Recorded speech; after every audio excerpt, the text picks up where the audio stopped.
Oke, kita lanjutkan lagi. Ini masih kata pengantar dari Andrew Shin. Dia membagi beberapa bagian. Kita baca bagian pertama dulu tentang filsafat sosial. The Theory of Moral, sentimen karya Adam Smith memiliki banyak kesamaan dengan karya-karya sejamannya, seperti Hudson, Hume, George Simmel, dan Thomas Reid. Memang benar, jika kita menambahkan nama Henry Hume, Adam Ferguson, dan Donald Stewart ke dalam daftar ini, dapat dikatakan bahwa orang-orang tersebut merupakan aliran filsafat Skotlandia yang khas. Ini berarti dilatar belakangi oleh lingkaran sosial di wilayah Skotlandia, karena Adam Smith berasal dari wilayah Skotlandia. Istilah sekolah digunakan secara bijaksana karena tulisan-tulisan para anggotanya yang mengungkapkan unsur-unsur umum seperti elemen yang muncul di semua bidang karya Smith. Pertama, metode yang digunakan lebih bersifat empiris daripada spekulatif, karena lebih banyak menggunakan contoh novum organum dibandingkan dengan Discours de la Méthode, karya Descartes. Ini cukup terkenal ya, filsuf Descartes. Descartes itu kata-katanya, aku berpikir, maka aku ada. Bacon hampir sama dikagumi seperti Montesquieu di kalangan intelektual Skotlandia, namun tidak diragukan lagi bahwa hutang terbesar dalam hal metode adalah kepada Sir Isaac Newton. Newton sebagai eksponen metode eksperimental tampaknya adalah penulis sintesis baru, di mana ia melakukan penyatuan antara pendekatan induktif yang diasosiasikan dengan Bacon dan tradisi deduktif yang lebih murni yang diwakili oleh Descartes. Memang, Newton sendiri lebih eksplisit menyatakan bahwa metode eksperimental yang ia gunakan dalam filsafat alam dapat diterapkan secara menguntungkan pada filsafat moral itu sendiri. Oke. Mungkin tidak banyak komentar, karena ini sendiri adalah komentar dari pendekatan Adam Smith dalam menulis bukunya. Kedua, karya sekolah menunjukkan kepedulian terhadap sifat perilaku manusia dan fakta bahwa manusia pada umumnya tidak ditemukan dalam keadaan terisolasi, melainkan dalam keadaan sosial. Juga jelas diakui bahwa studi ilmiah tentang hakikat manusia merupakan pendahuluan penting bagi studi masalah-masalah yang bersifat sosiologis dan filosofis. Sehingga dalam hal ini posisi Hume mendapat persetujuan luas karena ilmu pengetahuan tentang manusia adalah satu-satunya landasan yang kokoh untuk ilmu-ilmu lain. Jadi, satu-satunya landasan kokoh yang dapat kita berikan pada ilmu ini harus diletakkan pada observasi dan pengalaman. Ini menyangkut tentang kondisi sosial masih. Jadi, ilmu sosial itu diharapkan keilmuannya itu diterapkan melalui observasi ataupun pengalaman, pendalaman tentang keilmuannya maksudnya. Ketiga, filosofi mazhab ini menyatakan bahwa meskipun observasi, introspeksi, dan nalar memungkinkan kita menetapkan karakteristik atau kecenderungan sifat manusia, kecenderungan-kecenderungan ini adalah secara independen dari pengetahuan kita tentang sifat-sifat tersebut. Mazhab ini pada kenyataannya secara umum menganut pandangan bahwa ciri-ciri tertentu ditanamkan dalam diri manusia oleh pencipta alam, sehingga menyediakan sarana yang dengannya rencana rasional, yang tujuannya tidak selalu diketahui manusia, dapat diwujudkan. Oke. Keempat, para anggota mazhab mempunyai minat yang sama dalam dua pertanyaan yang dianggap sangat penting bagi filsuf moral. Yang pertama, dengan cara apakah pikiran lebih memilih suatu perilaku dibandingkan perilaku lainnya? Bagaimana pikiran memilih satu perilaku dibandingkan dengan perilaku lainnya? Bagaimana pikiran memilih apakah kamu akan melakukan hal yang baik atau hal yang jahat? Dan yang kedua, terdiri dari manakah kebajikan? Atau apakah sifat watak dan sifat berperilaku yang membentuk karakter yang baik dan terpuji? Yang kedua, apa standar moralnya? Apa yang membuat sesuatu itu baik? Apa yang membuat sesuatu itu tidak baik? Dua pertanyaan besar ya. Oke. Yang pertama, bagaimana cara pikiran memilih sesuatu itu baik atau tidak? Untuk melakukan tindakan baik atau melakukan tindakan yang sebaliknya. Yang kedua, apa standarnya yang menyatakan bahwa sesuatu itu baik, sesuatu itu tidak baik. Meskipun perhatian utama kami di sini adalah pada isi filsafat sosial Smith yang berbeda dari moral, kedua bidang tersebut saling terkait sehingga hampir tidak dapat dibedakan. Alasannya adalah bahwa jawaban yang diberikan terhadap dua pertanyaan yang disebutkan di atas membantu Smith untuk menjelaskan kesesuaian.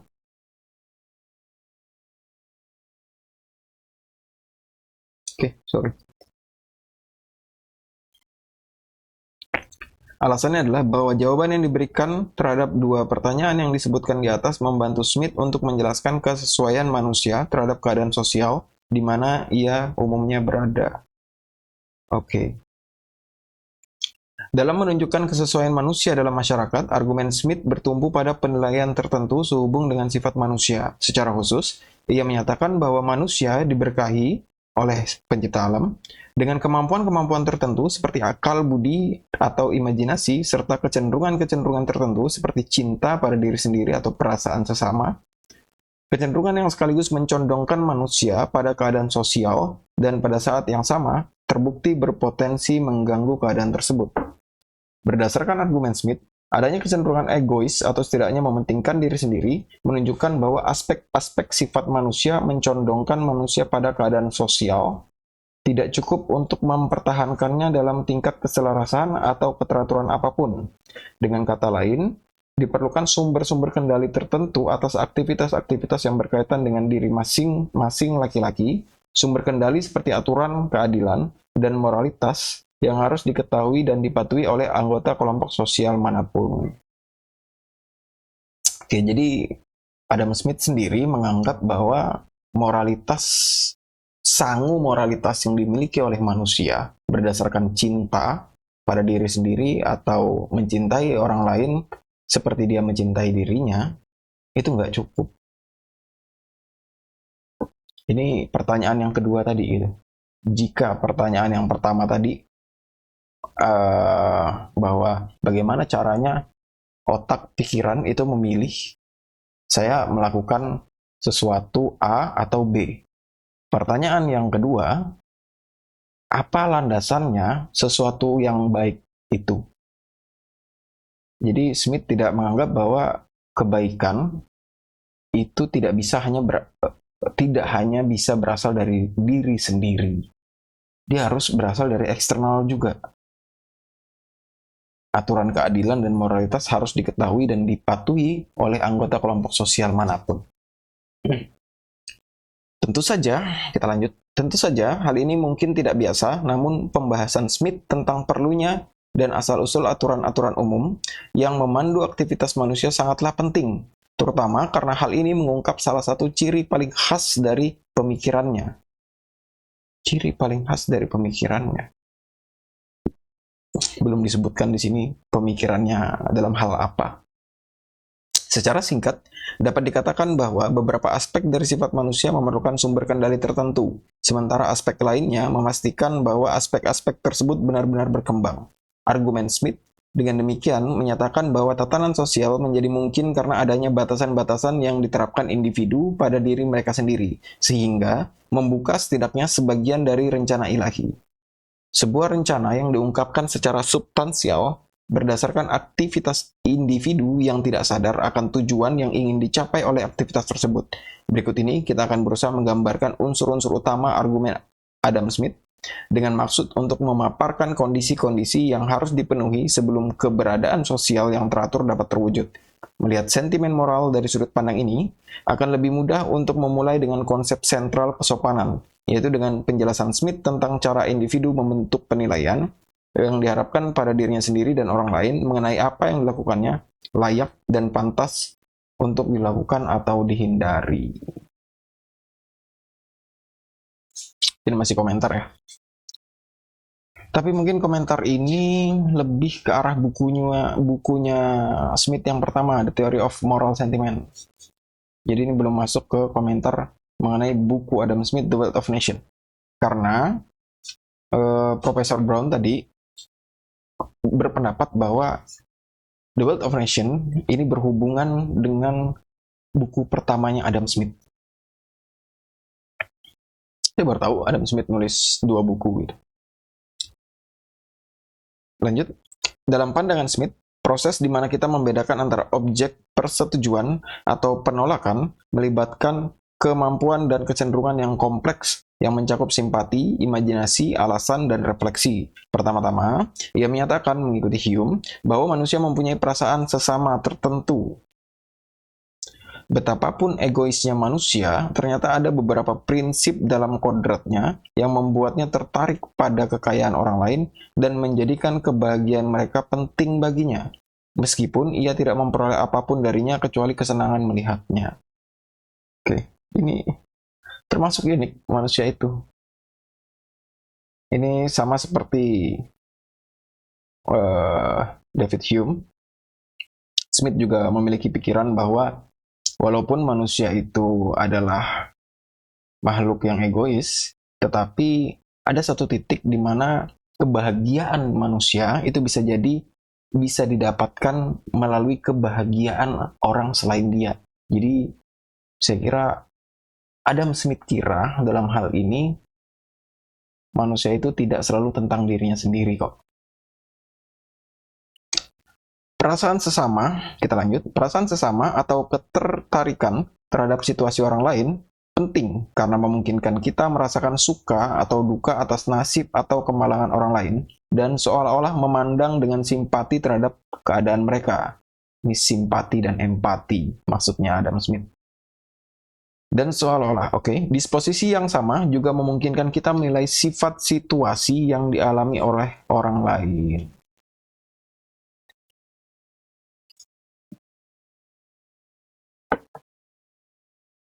Misalnya, apakah situasi ini berkontribusi terhadap kebahagiaan atau ketidakbahagiaan individu? Dalam melakukan hal ini, kita berdiri dalam hubungan sebagai pengamat atau penonton. Dan Smith dengan hati-hati berargumen bahwa karena kita tidak memiliki pengalaman langsung mengenai apa yang dirasakan orang lain, kita tidak dapat mengetahui cara bagaimana mereka terpengaruh.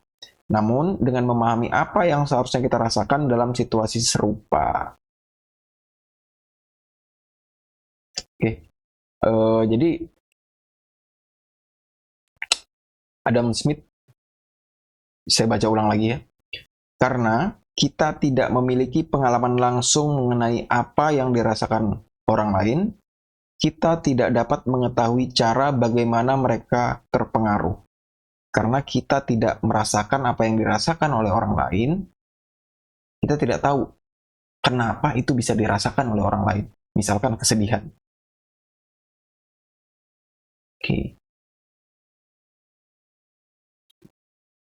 Begini, ya mungkin ada, anggaplah si A dan si B gitu.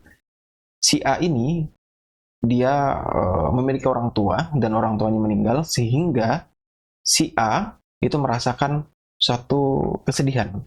Si B tidak bisa merasakan apa yang dirasakan oleh si A. Karena orang tuanya masih belum meninggal, orang tuanya masih ada. Jadi, untuk si B bisa merasakan apa yang dirasakan oleh si A, si B ini menganggap seolah-olah orang tuanya juga meninggal, sehingga dia seakan-akan merasakan apa yang kesedihan yang dirasakan oleh si A. Itu bahasa gampang ya.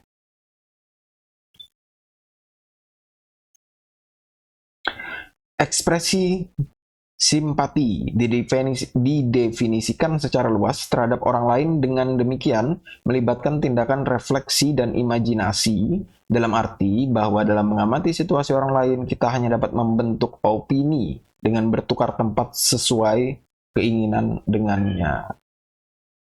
Jadi yaitu tadi, imajinasinya seakan-akan si B ini merasakan apa yang dirasakan oleh si A. Tapi pada realitasnya si B benar-benar tidak benar-benar merasakan apa yang dirasakan oleh si A. Itu namanya simpati. Setelah menetapkan prinsip-prinsip dasar mengenai cara kita menilai orang lain, Smith kemudian menerapkannya pada penjelasan tentang rasa kesopanan. Mungkin tadi simpati itu ditarik oleh Smith, rasa simpati tadi ditarik oleh Smith sebagai landasan kenapa orang itu melakukan kesopanan? Ya karena dia ingin agar orang lain juga berperilaku sopan kepada dia.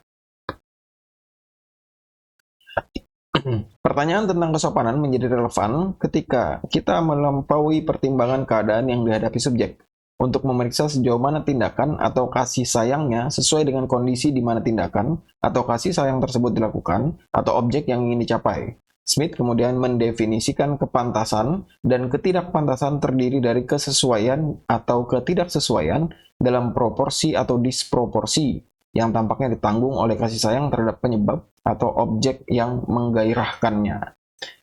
Mengingat prinsip-prinsip yang telah ditetapkan sejauh ini, maka ketika orang yang melihat tindakan orang lain berusaha untuk membentuk opini mengenai kepantasan tindakan tersebut, maka ia harus membawa pulang baik keadaan maupun tindakan orang yang diadili seperti sebelumnya. Smith berpendapat bahwa tindakan penilaian di pihak penonton harus melibatkan upaya imajinasi dan perbandingan. Karena ketika kita menilai kasih sayang apapun secara proporsional atau tidak proporsional dengan penyebab yang menggairahkannya, hal itu hampir tidak mungkin terjadi, bahwa kita harus menggunakan aturan atau kanon sendiri, kanon lain selain kasih sayang yang ada dalam diri kita sendiri. Prinsip dasar yang sama juga berlaku menurut Smith ketika individu berusaha membentuk opini mengenai kepantasan perilakunya sendiri. Oke, ini seperti yang saya jelaskan sebelumnya tadi. Dalam hal ini, kita bertindak bukan sebagai penonton atas perilaku orang lain, melainkan berusaha menilai perilaku kita sendiri dengan memvisualisasikan cara di mana orang yang sebenarnya atau yang diduga sebagai penonton bereaksi terhadap perilaku tersebut. Oke, jadi batas kesopanan bagi Adam Smith adalah apa yang kita anggap itu sopan jika dilakukan orang lain kepada kita, itu juga sopan kita lakukan jika kita yang melakukan itu kepada orang lain. Oke. Saya pikir batas-batas tentang kesopanan, tentang moralitas yang seperti ini banyak dipengaruhi oleh Inggris sendiri yang sebagai sebuah kerajaan ya. Karena kerajaan mungkin peraturan kesopanannya luar biasa tingginya. Jadi dari situ Adam Smith menganggap bahwa ini penting gitu. Makanya dia menulis buku pertama. Tapi berarti luas banget dong pandangannya Adam Smith. Ini dari perilaku, dari simpati, empati, nantinya bakal berkaitan dengan ekonomi. Luas banget dong berarti ekonomi itu. Tidak hanya tentang angka kan. Ada sosiologi juga di sana tuh. Kita tidak pernah bisa mensurvei sentimen dan motif kita sendiri. Kita tidak pernah bisa membuat penilaian apapun mengenai hal tersebut kecuali kita seolah-olah menjauhkan diri dari keadaan alamiah kita dan berusaha memandangnya pada jarak tertentu dari kita. Namun, kita hanya dapat melakukan hal ini dengan berusaha melihatnya dari sudut pandang orang lain atau sebagaimana orang lain cenderung melihatnya.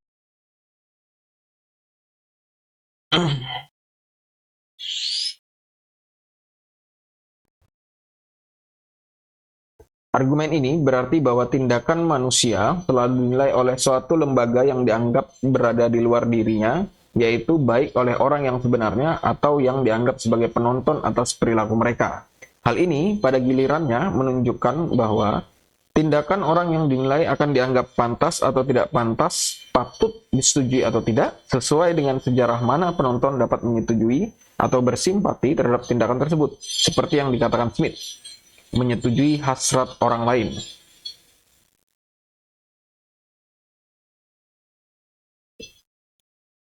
Tadi saya pause karena ada gangguan suara. Tadi ada pemikiran begini. Apa hubungannya antara sikap kesopanan dan kekayaan? Saya pikir ada hubungan deh. Mungkin representasi dari orang-orang yang borjuis, pemilik modal, itu memiliki standar kesopanan sendiri. Itu yang membuat seakan-akan mereka terpisah dengan orang-orang yang berada pada kasta ekonomi menengah ke bawah. Saya pikir begitu. Kita lanjutkan lagi. Seperti yang dikatakan Smith, menyetujui hasrat orang lain. Karena sesuai dengan objeknya, sama saja dengan menyatakan bahwa kita sepenuhnya bersimpati terhadapnya. Oke. Jadi jika kita menyetujui hasrat orang lain, berarti kita memiliki simpati terhadap orang tersebut. Masuk akal? Ia menambahkan, simpati dalam artian kita juga ikut merasakan hasrat tersebut. Contoh, misalkan kita setuju dengan orang-orang yang menghambur-hamburkan sumber daya, uang atau makanan misalnya, gitu membuangnya, berarti kita bersimpati terhadap orang itu, atau kita ikut merasakan kesenangan yang didapatkan dari menghamburkan uang itu. Berarti kita adalah bagian dari orang itu, walaupun kita tidak melakukannya. Ia menambahkan, bila nafsu asli dari orang yang bersangkutan benar-benar sesuai dengan emosi simpatik orang yang melihatnya, maka hal ini tentu saja tampak adil dan pantas. Argumen ini memunculkan dua permasalahan yang berbeda, namun saling berhubungan yang mempengaruhi orang yang diadili dan orang yang menilai. Pertama, jelas bahwa penonton hanya bisa memasuki situasi orang lain sampai tingkat tertentu. Oke. Artinya, tidak ada jaminan bahwa orang yang melihat, tidak ada jaminan bahwa si orang B melihat si A, dia benar-benar bisa merasakan sepenuhnya apa yang dirasakan oleh si A.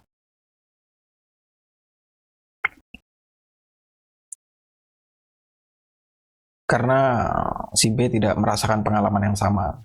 Seperti yang diungkapkan Smith, umat manusia, meskipun secara alami bersimpati, tidak pernah membayangkan apa yang secara alami bersimpati, tidak pernah membayangkan apa yang menimpa orang lain, tingkat hasrat yang menjiwai orang yang bersangkutan. Oke. Sebagai pengakuan atas hal lain, Smith selanjutnya berargumen bahwa sejauh mana penonton dapat memasuki situasi orang lain mungkin melibatkan suatu kebajikan sensibilitas atau kemanusiaan yang lembut dan ramah, menilai perilaku orang lain, dan jika penonton tidak memiliki pengalaman langsung tentang apa yang dirasakan orang lain, maka tindakan tersebut dianggap pantas oleh penonton. Penonton harus melibatkan unsur pengekangan dari pihak agen. Dengan kata lain, orang yang dinilai hanya dapat memperoleh persetujuan, dan persetujuan dari penonton dengan menurunkan nafsunya ke tingkat yang mampu ditiru oleh penonton. Dia harus merasakan, jika saya boleh mengatakannya, ketajaman nada alaminya untuk mereduksinya menjadi harmoni dan selaras dengan emosi orang-orang yang ada di sekitarnya. Oleh karena itu, sebelum suatu tindakan yang diambil atau perasaan yang diungkapkan oleh agen dapat disetujui oleh penonton, harus ada ekspresi biasa-biasa saja. Tertentu sebuah elemen pengendalian diri yang Smith kaitkan dengan kebajikan yang buruk dan terhormat dari pengendalian diri. Argumen sejauh ini menghasilkan dua hasil penting. Pertama, hal ini menunjukkan bahwa manusia mempunyai kemampuan untuk menilai tindakan dirinya sendiri dan orang lain berdasarkan kekuatan perasaan, refleksi, dan imajinasinya. Ini simpati tadi. Yang kedua, argumen tersebut menyatakan bahwa sebelum penonton dapat menyetujui tindakan atau perasaan orang lain sebagai sesuatu yang sesuai dengan objeknya, harus ada batasan tertentu dari pihak agen. Dapat diamati bahwa baik kemampuan untuk menilai maupun pengakuan terhadap sifat rasa kesopanan tidak cukup untuk memastikan bahwa individu akan memaksakan pengendalian terhadap tindakan, perasaan, atau kasih sayangnya. Kita mungkin misalnya menyesali praktik-praktik kita sendiri, menyesali apa yang sudah kita lakukan, dan dengan senang hati membelanjakan hasilnya. Kita mungkin menyadari bahwa orang lain menyesalkan aktivitas kita dan mengabaikannya. Dalam model Smith, masalah logis yang diangkat setidaknya sebagian diselesaikan dengan argumen bahwa manusia secara alami cenderung mencari persetujuan dari sesamanya dan juga layak untuk disetujui. Manusia akan senang jika dia dalam hal ini mendapatkan persetujuan oleh manusia lainnya.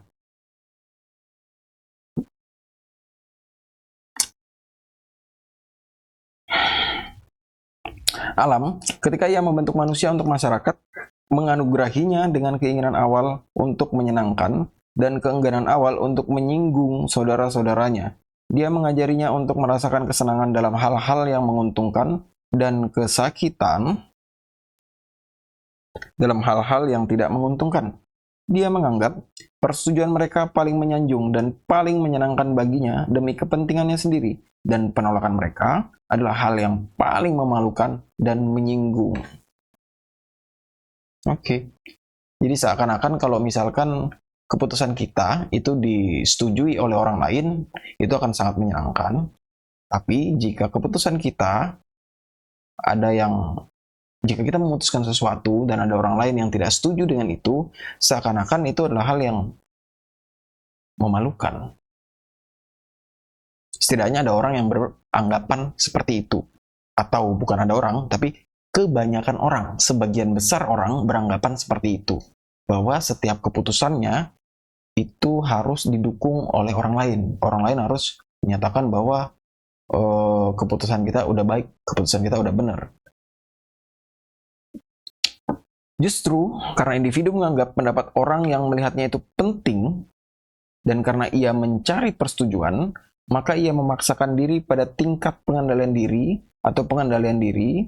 Namun, Smith melanjutkan dengan menyarankan bahwa karena individu, seseorang menganggap bahwa persetujuan orang lain itu penting, maka orang tersebut secara bawah sadar menuju pada persetujuan orang lain itu, sehingga itu membentuk satu kerangka umum pada akhirnya. Karena itu tadi disetujui oleh banyak orang, maka orang itu akan cenderung menuju pada kerangka persetujuan itu tadi. Menarik. Keinginan untuk mendapat persetujuan dan keengganan terhadap celaan dari saudara-saudaranya tidak hanya menjadikan dia cocok untuk masyarakat di mana dia diciptakan.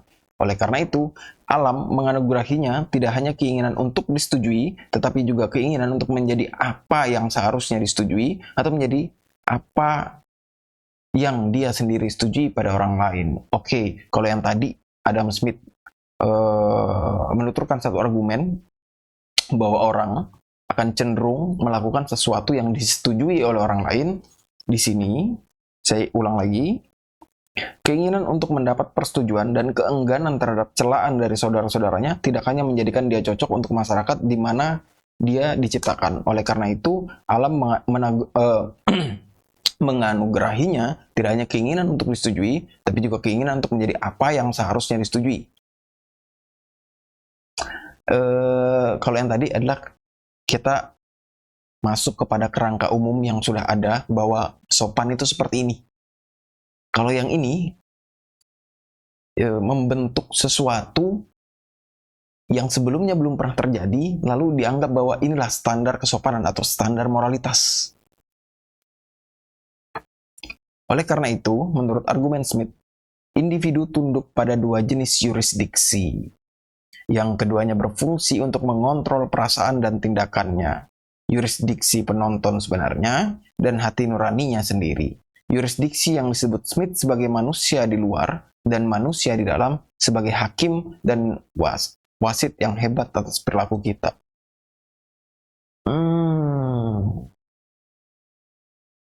Adam Smith beranggapan bahwa atas dasar hal ini, maka manusia itu sebenarnya sudah diatur tuh. Aturannya ya ini tadi. Dirinya sendiri, dari dalam maupun dari luar. Oke.